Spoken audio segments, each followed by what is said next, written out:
لیے، اپنے حاجت روا پکڑ لیے، اپنے مشکل کشا پکڑ لیے۔ قرآن کہتا ہے ان کی کیفیت مکڑی کے جالے کی ہے۔ اور دکھ سے بتانا پڑتا ہے، اللہ کی قسم، جن مولویوں کے پیچھے چل کر یہ شرک کی دلدل میں گرتے ہیں وہ سب کچھ جانتے ہیں۔ توحید کے دلائل ان کے سامنے آیا ہے، قرآن کی آیات واضح ہیں، وہ سب کچھ جان کر دنیا کی زندگی کے 4 دن مزے کرنے کے لیے امت کو شرک کی دلدل میں گرا رہا۔ یہ بات میں جذبات میں نہیں کہہ رہا۔ محمد میاں کھچوچوی انڈیا کا بہت بڑا مولوی ہے، لندن کے اندر ایک تقریر کرتا ہے، اس کانفرنس کا نام غوث اعظم کانفرنس ہے، اور اس کانفرنس میں بیٹھتے ہی وہ کہتا ہے کانفرنس کا نام کیا ہے؟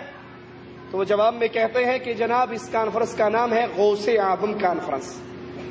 کہتا ہے تم جانتے ہو غوث اعظم کا مطلب کیا ہے؟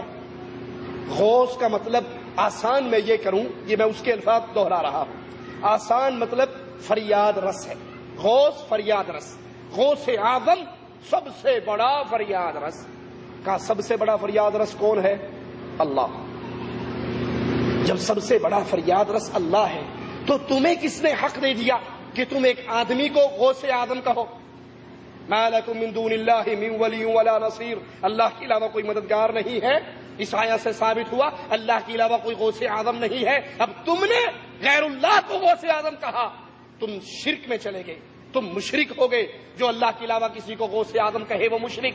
قرآن کی آیت پڑھی، کھچوچوی صاحب نے قرآن کی آیت پڑھی اور پڑھ کے کہا اس آیت کی روشنی میں جو اللہ کے علاوہ کسی کو غوث اعظم کہے وہ مشرک ہے، اللہ کے علاوہ کسی کو فریاد رس کہے مشرک ہے، غریب نواز کہے مشرک ہے، بندہ نواز کہے مشرک ہے۔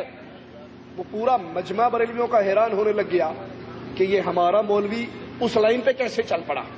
ان کو جیسے سانپ سونگ گیا، خاموش ہو کر سن رہے، بھئی لو بھئی ایک اور گیا، پورا اپنا بیان کیا اور شرک کے خلاف یہ ساری باتیں کہی کہ جو اللہ کے علاوہ کسی اور کو پکارتا ہے، مشکل کشا کہتا ہے، حاجت روا کہتا ہے، وہ مشرک ہے۔ جب مجمع پورے سکوت میں آ گیا تو رک کر کہنے لگا اب تک میں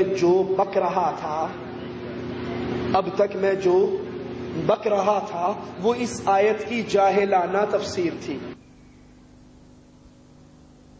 یہ جشن ہے جس کا اعلان جشن غوث اعظم کے نام سے کیا گیا ہے۔ یہ غوث اعظم کانفرنس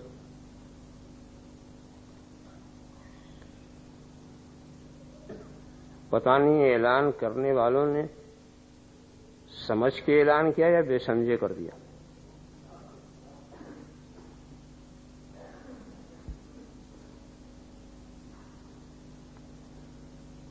پہلے آپ نے کچھ سمجھا بھی کہ غوث کے معنی کیا، اور آپ کس کا جشن منا رہے ہیں؟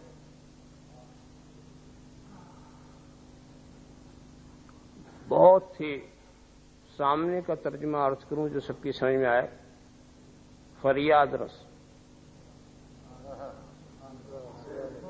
غوث کون ہے؟ جو فریاد رس۔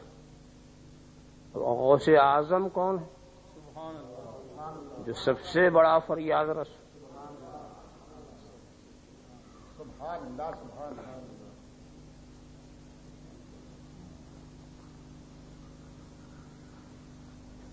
کس ذات کو آپ نے یہ نام دیا؟ سب سے بڑا فریاد رس کون ہے؟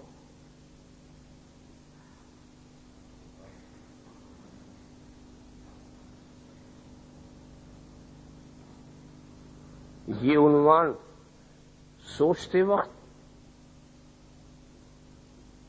کیا قرآن کریم کی یہ آیت آپ کے سامنے نہیں آئی؟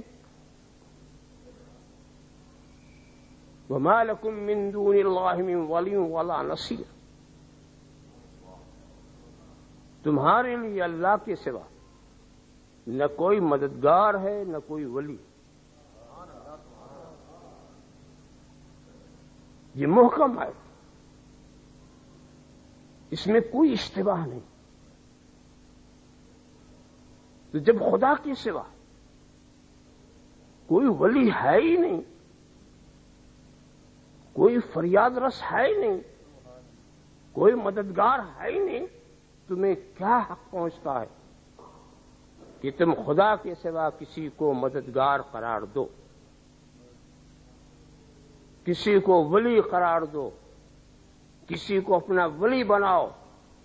اس لیے کہ فریاد رس صرف خدا ہے، ولی صرف خدا ہے، مددگار صرف خدا ہے، ناصر صرف خدا ہے، نصیر صرف خدا ہے، مشکل کشا صرف خدا ہے، حاجت روا صرف خدا ہے، دافع البلا صرف خدا ہے، شافع الامراض صرف خدا ہے۔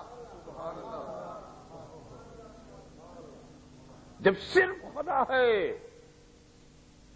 تو غوث اعظم بھی وہی ہے، سب سے بڑا فریاد رس بھی وہی ہے، اور جب سب سے بڑا فریاد رس وہی ہے تو خدا کے سوا کسی کو غوث کرنے کا تمہیں حق کیا؟ خدا کے سوا کسی کو مددگار بنانے کا حق کہاں سے مل گیا؟ خدا کے سوا کسی کو حاجت روا کہنا، خدا کے سوا کسی کو مشکل کشا کہنا، خدا کے سوا کسی کو دافع البلا کہنا، خدا کے سوا کسی کو شافع الامراض کہنا، خدا کے سوا کسی کو بندہ نواز کہنا، خدا کے سوا کسی کو غریب نواز کہنا، تمہیں حق کیا ہے؟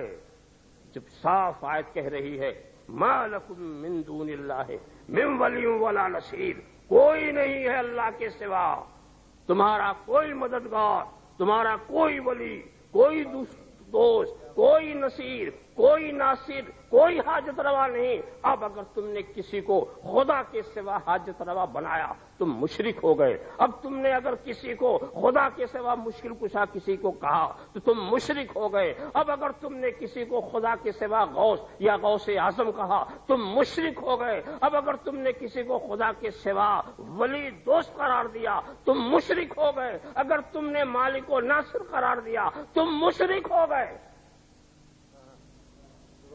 سنا آپ نے؟ ابھی جو کچھ میں بک رہا تھا یہ اس آیت کی جاہلانہ تفسیر ہے۔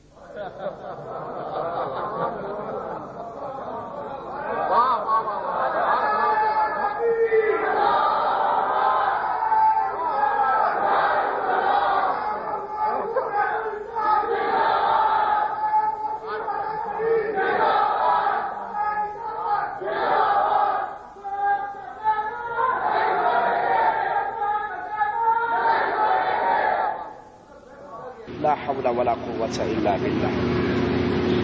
یہ ظالم قرآن کی آیات کو جانتے ہیں، توحید کے دلائل کو جانتے ہیں، حقیقت کو جانتے ہیں، لیکن پیٹ کے لیے، دنیا داری کے لیے، پیری مریدی کے لیے، دنیا کی 4 دن آرام اور آسائش سے گزارنے کے لیے اس جہنم کی آگ کو پتہ نہیں کیسے برداشت کریں گے۔